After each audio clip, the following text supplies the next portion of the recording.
Merci, monsieur le journaliste, pour la question. Qui est Guy Kalenga?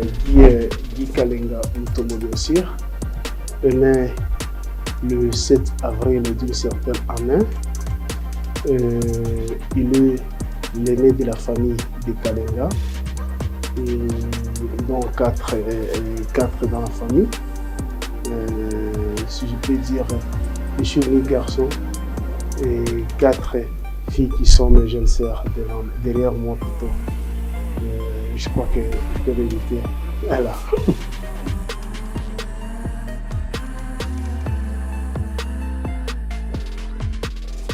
Oui, Guy Kalenga est licencié en droit privé judiciaire à l'université de Lubumbashi. C'est là où il a obtenu ce diplôme de licence. Ouais.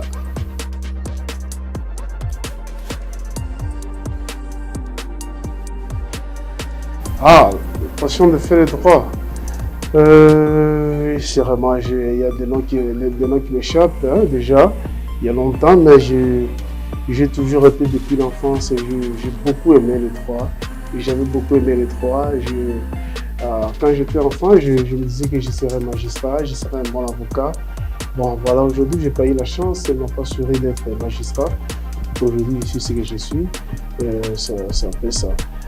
Si le plan politique, peut-être la passion de faire la politique, chez moi, celui qui m'avait donné le goût de faire la politique, c'est le fait président Nelson Mandela.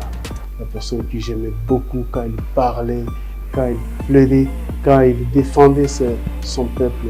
Et j'ai vraiment beaucoup aimé Nelson Mandela.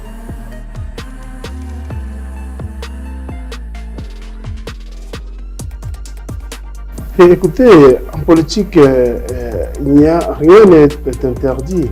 Mais Guy Kalenga n'était pas opposant comme opposant radical. Guy était à l'opposition républicaine légitime. Cette opposition républicaine légitime, c'est une opposition qui accompagne bien sûr le pouvoir qui était en place. C'est une opposition bien sûr qui conseille également le pouvoir qui était en place. Là où ça ne marchait pas, nous on était prêts. Fait des remarques, des observations. Alors je me suis dit que je ne dois pas rester toujours du côté de l'opposition.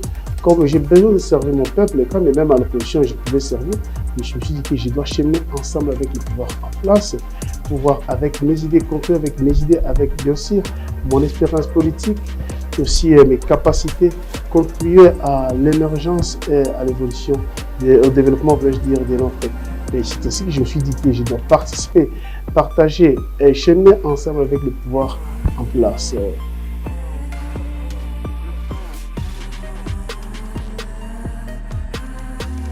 Écoutez, c'est vous qui le dites. C'est vous qui le dites. Dites que c'est un lieu de refuge. Non, d'abord, Union Sacrée, ce n'est pas un parti politique. C'est une plateforme qui regorge en son sein beaucoup de partis politiques, aussi beaucoup de regroupements politiques. C'est une plateforme, c'est pas dire que c'est un lieu de refuge, non, n'en parlons de là. Certes, vous pouvez aussi de notre côté, vous avoir raison, parce qu'il y a certaines personnes qui viennent à l'Union Sacrée parce que pour éviter une certaine poursuite, pour éviter je ne sais pas quoi, mais pour votre formation, l'Union Sacrée, ce n'est pas un lieu de refuge. C'est une plateforme qui cherche bien sûr, qui rencontre la vision du chef de l'État actuel, Fathi Benton, qui je suis en passant, qui veut l'accompagner bien sûr aux élections qui peuvent être à l'horizon.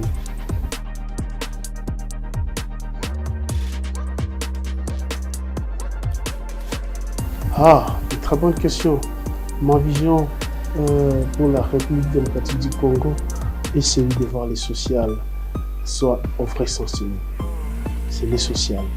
Lorsqu'on réussit le social, on réussit tout. Quand on construit les routes, c'est pour l'intérêt d'avoir le social, pour lier. C'est-à-dire, lorsqu'on fait la construction des routes, c'est-à-dire, je donne l'exemple, la route de Kasenga-Lubumbashi. Lorsque cette route est praticable, ça permet aux cultivateurs, ça permet, je peux donner l'exemple terre à terre, les poissons qui quittent Kasenga et arriver à Lubumbashi le même jour. C'est-à-dire, moi, ma vision pour la RDC, c'est voir le social progresser, c'est-à-dire les fonctionnaires de l'État soient bien payés. C'est améliorer le social du peuple congolais. C'est ça. Ça a toujours été ma vision le jour.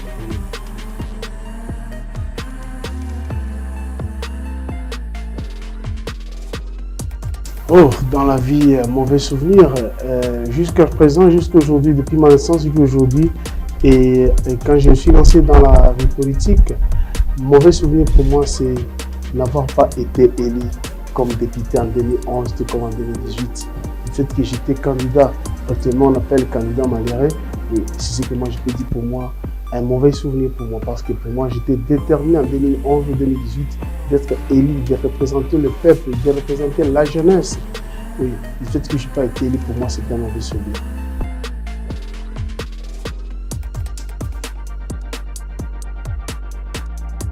Oh, meilleur souvenir. Lorsque je dis, je venais de vous donner les mauvais souvenirs, pour moi je peux dire mauvais souvenir, aujourd'hui meilleur souvenir. En fait, la vie nous réserve encore, pour l'avenir, nous réserve beaucoup de surprises. Et tant que je suis encore en vie, la grâce que Dieu m'accorde, jour et nuit, pour moi, c'est un meilleur souvenir. Chaque fois que je me réveille, chaque fois que je me souffle, j'ai un bon souvenir pour moi. C'est ce que je peux dire que Dieu m'aime. C'est la seule chose que je peux dire. Dire que jamais autant, je ne saurais plus énumérer ici. Lorsqu'on réussit les études, lorsqu'on est casé dans une société, lorsqu'on fait ceci, on gagne un dossier, c'est un bon souvenir. Mais ici, moi, le bon souvenir pour moi que j'ai jour et nuit, c'est lorsque je me réveille en bonne santé et Dieu renouvelle encore sa confiance en moi, le souffle de vie que Dieu me donne.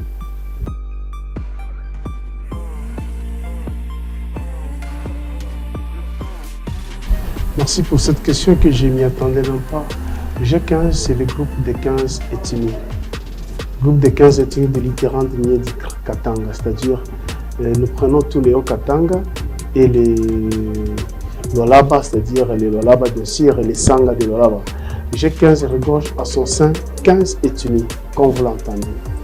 Nous avons les Lamba, nous avons les Bemba, nous avons les Sanga, nous avons les Yeke, nous avons les Zela, nous avons les Toa, nous avons les Lala, nous avons les Lomotoa, ils sont nombreux 15 ethnies, nous avons 15 ethnies au sein, qui regorgent à son sein, qui a comme objectif de lutter contre les antivaleurs, sauvegarder et protéger, promouvoir le digne fils de l'Iterrande qui est de l'espace. Parce que nous avons nos minéraux, vous êtes sans ignorer que le digne fils n'est juste jamais de ses ressources. Et pourtant, le G15 était créé, c'était jamais pour conserver nos cultures, les différentes cultures, les traditions, bien sûr, ethniques. Aujourd'hui, bien sûr, moi je suis le numéro 1 de la ville de Lubumbashi, je suis le président de la ville de Lubumbashi de G15. Donc au niveau national, nous avons la princesse Elise Kalassa qui est présidente nationale, qui ne cesse jamais de vouloir implanter le G15 par-ci par-là. C'est un peu ça.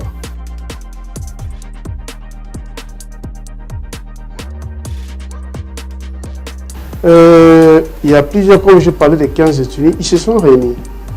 Les aînés, bien sûr, se sont réunis, ils ont dit, bon, nous devons de toute façon, nous devons aussi protéger nos ressources. Qu'est-ce qu'il faut faire? Nous devons lutter contre les antivaleurs. Nous devons lutter contre l'injustice sociale que nous sommes victimes. Vous êtes sans ignorer. Les Katanga, les Hauts-Katanga, parfois, c'est la province qui a une hospitalité à outrance. Vous êtes sans ça, je le dis tout haut.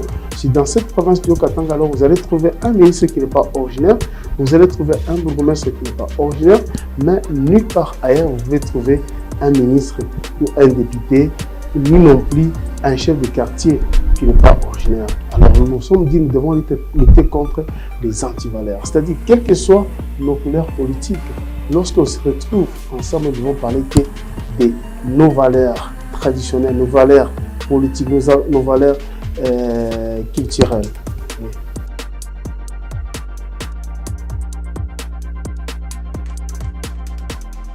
Non, c'est le pas tribal. Écoutez, pourquoi lorsque on parle, nous voulons nous réunir, lorsque nous parlons de notre unité, lorsque nous parlons, ou les Katangais, vais-je dire, si les Katangais se réunissent, ne sont pas des tribalistes ou des connotations tribales. Non, nous parlons juste pour garder notre unité et notre identité. Lorsque nous réunissons, nous parlons que ce qui nous concerne, ce n'est pas le tribalisme, nulle part, loin de là. Et pour votre information, nous ne parlons pas de tribalisme, mais nous parlons que nous luttons contre les antivaleurs auxquels le digne fils et filles de Mitterrand Beignet sont victimes.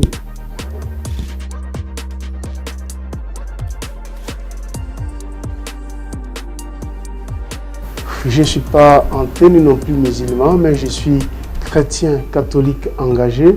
Pour votre information, j'ai eu à faire plus ou moins 2 décennies comme acolyte au sein de ma paroisse Saint-Jean Kamalondo, dans laquelle aujourd'hui nous avons comme curé Abbé Pilipili. Je continue à servir ma paroisse, je suis chrétien vraiment engagé. Juste comment je vous parle, je continue à servir ma paroisse comme choriste. Je suis dans la chorale Sainte Rita, mais étant déjà, je me considère comme vétéran bien sûr, mais je suis parmi les membres d'honneur de cette chorale.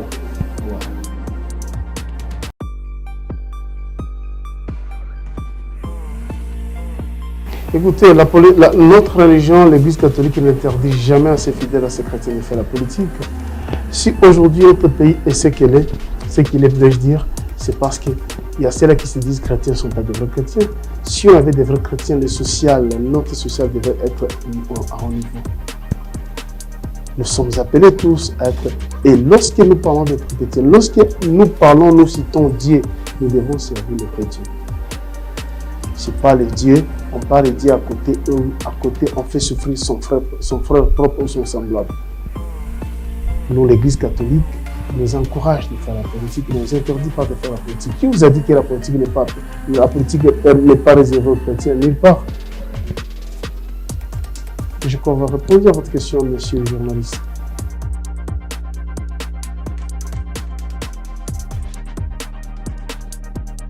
En fait, le Congo, mon dernier message aux Congolais qui me suivent en ce moment, vous êtes sans ignorer que les élections peuvent être à l'horizon. C'est dans quelques jours ou dans quelques mois, si je peux dire ainsi. Je demande surtout à tous les Congolais de faire un bon choix. De faire un bon choix à la présidence tout comme aux législatives. À la jeunesse, la jeunesse a l'obligation d'amortir les vieilles têtes. Je demande à tous les jeunes de ne plus faire confiance, ça je le dis sincèrement, de ne plus faire confiance à un candidat qui vient avec ses matériels, polo, les Thompson, les cycles ou son argent. Non, allez voter utile. Surtout, je demande à tous les jeunes congolais de promouvoir la jeunesse congolaise, car nous avons l'obligation de gérer notre pays. La jeunesse a l'obligation, comme je l'ai dit, d'amortir les vieilles têtes. Nous ne devons pas être gérés. Le pays ne doit pas être géré par le même tête depuis Mobutu, Kabila, père, Kabila, fils. Aujourd'hui, premier mandat de Tshisekedi, et d'ici là, nous allons encore lui accorder le deuxième mandat. Vous allez constater toujours les mêmes têtes. Maintenant, nous avons besoin de pouvoir la jeunesse. Le chef de l'État qui a la pris le pouvoir, et chaque fois qu'il s'adresse à la nation congolaise, il ne cesse de rappeler la promotion de la jeunesse. C'est le moment est venu. Il est temps maintenant de prévoir la jeunesse. Il est temps de faire un bon choix. Je demande en tant que Katangé, parce que mon expression en tant que Katangé est originaire du Haut-Katanga. Je demande à tous les Hauts-Katangais l'exclusivité de la gestion de la chose publique du Katanga. Elle concerne tous les jeunes et les dignes fils et filles de Mitterrand Beignet, comme je suis fils de Mitterrand Beignet, ça vous concerne. C'est le moment de réveiller la conscience, c'est le moment de voter utile. C'est le seul message que je peux donner à tous. Merci.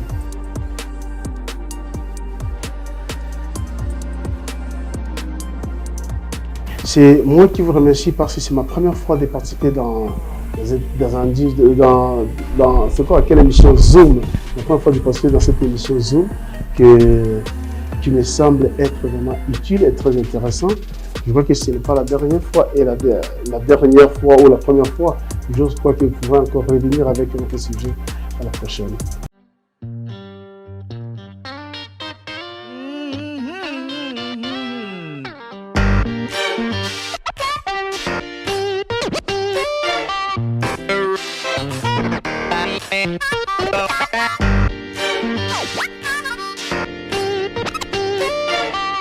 Oh.